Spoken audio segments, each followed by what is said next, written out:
Hey guys, welcome back to my YouTube channel. It's your girl Precious Malebo, and as you can see by the title, in this video I'm going to be talking about toxic timelines and the timelines that we put onto our lives, myself included, and just how toxic they are, how unnecessary they are. First of all, what are toxic timelines? These are the timelines that you put onto your life, on where you want to be, by what age or by what phase in your life.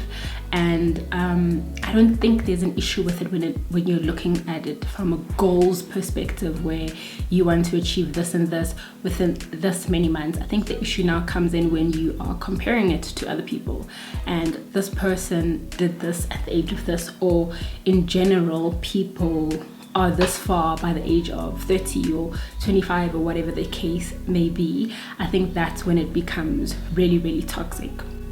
We're all individuals.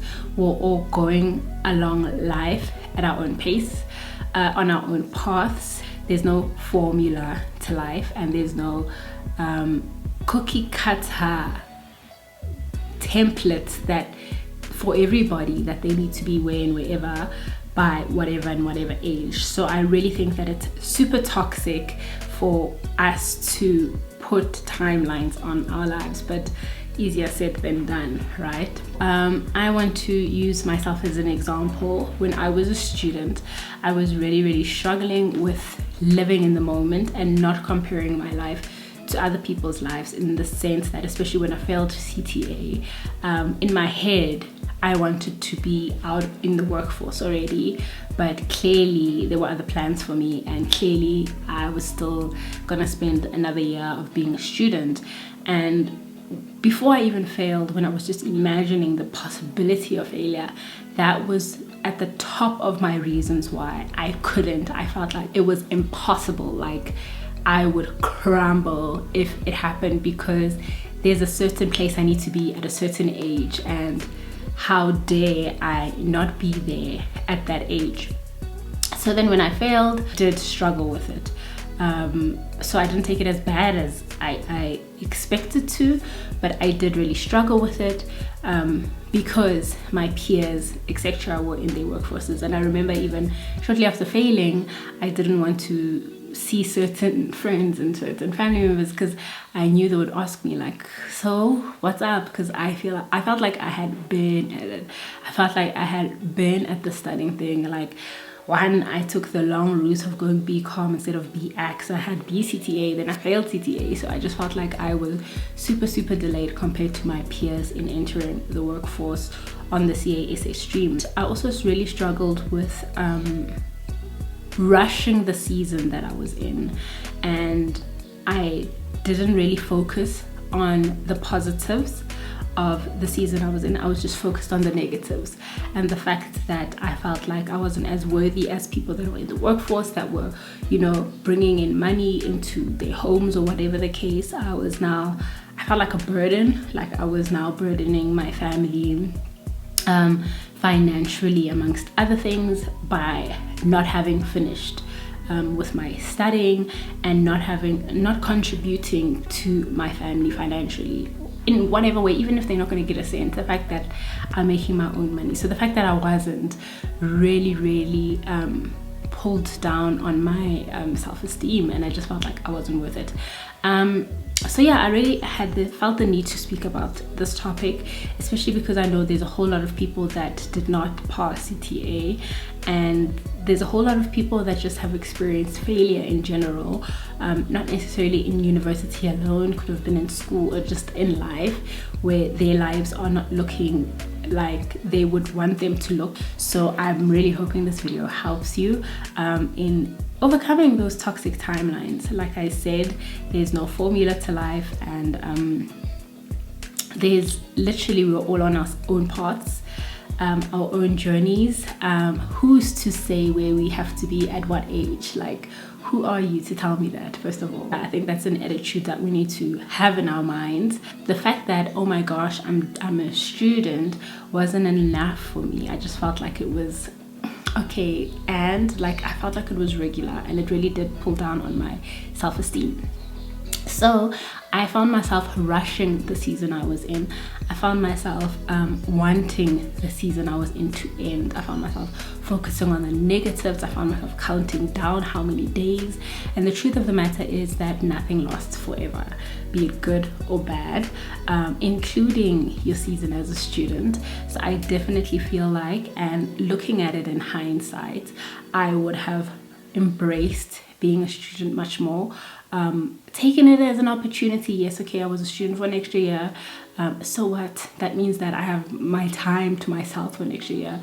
I have the flexibility of managing my time and deciding what to do with it, and deciding, oh my gosh, no, I'm not feeling productive today, I'm going to take a day off. Trust me, that is amazing, and I kick myself in my foot almost every single day for not appreciating it more, and just by being so negative as a student, thinking that this time in my life wasn't a good season to be in. In hindsight, it really did have its benefits, because as soon as you go into the working world, your time is really not your own, and you're basically expected to work from 8 o'clock till 4 o'clock or whatever your working hours are, like a machine. And it's, as much as, okay, we're human and maybe you're not feeling productive right now, I don't think that the workforce is very open to, oh my gosh, I'm not feeling productive today, I should take a day off, like you could do as a student.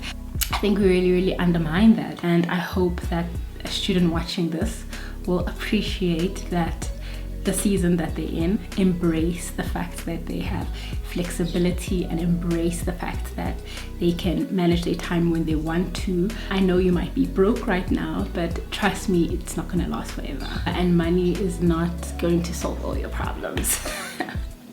Sometimes you just want to sleep, you know what I mean? Sometimes you just want to take a day off and sleep, and you just can't, because you're on the clock and you have to work, and you have to work 8 hours a day. And what do you mean you're not feeling productive? Like, excuse me, did you sign the contract? You better sit your ass down and work. Hopefully one day when I do go back into the student season, if ever, I know it won't look the same because chances are it's going to be part-time, but I hope, if let's say I'm fortunate enough to do it full-time again, I really hope that I embrace that. And in life, I've really struggled with living in the moment, and I've made it like a conscious decision of mine to embrace and enjoy every season that I'm in without yearning for the next. Because this is another example where now I'm on the other side of whatever struggle or stress or whatever I was facing, and now I'm looking back thinking I should have enjoyed it more, and was this really what I was rushing for? No, student life is the one. Student life is so nice. Yes, it's nice having your own money, buying something when you want to buy something, it's not necessarily like that. Then the last point of this conversation that I want to touch on is just social media, and really the toxic timelines that social media also sometimes puts on us.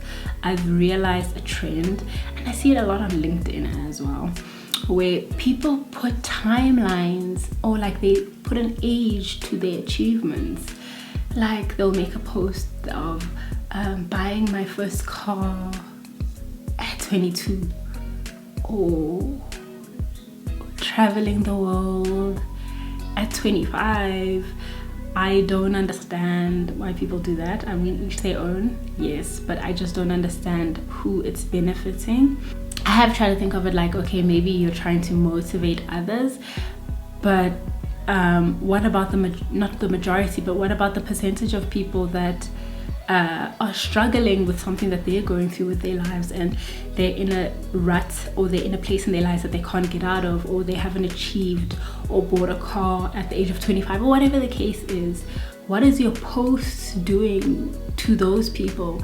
And I'm not saying that you should post for other people, and considering that other people have their struggles, that you shouldn't post what you want to post. I just feel like we should definitely be conscious of what people are going through and have empathy, knowing that and just kind of think like, what value is your post giving other people? Because you are now putting it on a platform that is accessible by thousands, if not millions of people.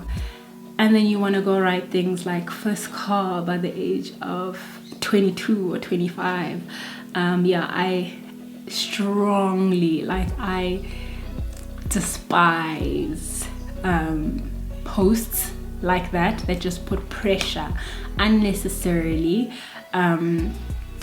In general, like, I just don't see the point of it. I just find it real toxic, especially because, like I mentioned, we're all going on our own paths at our own timelines. I just do feel like, because of the impact and the size of social media, we should really be conscious of what we put out there. I mean, I've read studies that say that because of the increase in social media, mental health issues and illnesses have risen dramatically. And I think it also goes down to people comparing themselves and they're comparing their lives to people's highlights, which really sucks. I think also from a consumption point, or a person who consumes social media, I think it's pretty wise to limit your consumption, to put a limit, whether it's daily, weekly, whatever the case is. So maybe just be aware of how you feel after a certain amount of consumption of social media. Like, okay, an hour of social media is good. When I stay 2 hours, then I feel a certain way. Just to wrap up this video, I just want to wish people that didn't receive great news when it comes to the CTA results comfort with this video, knowing that we're all going through our own paths, our own journeys at our own rates, and that you shouldn't compare your life to others. Really, there is no formula whatsoever. Embrace the season that you're in, no matter how long it's taking. It might feel like, oh my gosh, it's taking forever. Why? You might want to rush it, but look at the positives. Another year of having freedom, with your time, because let me tell you, the other side is the ghetto. It's the ghetto.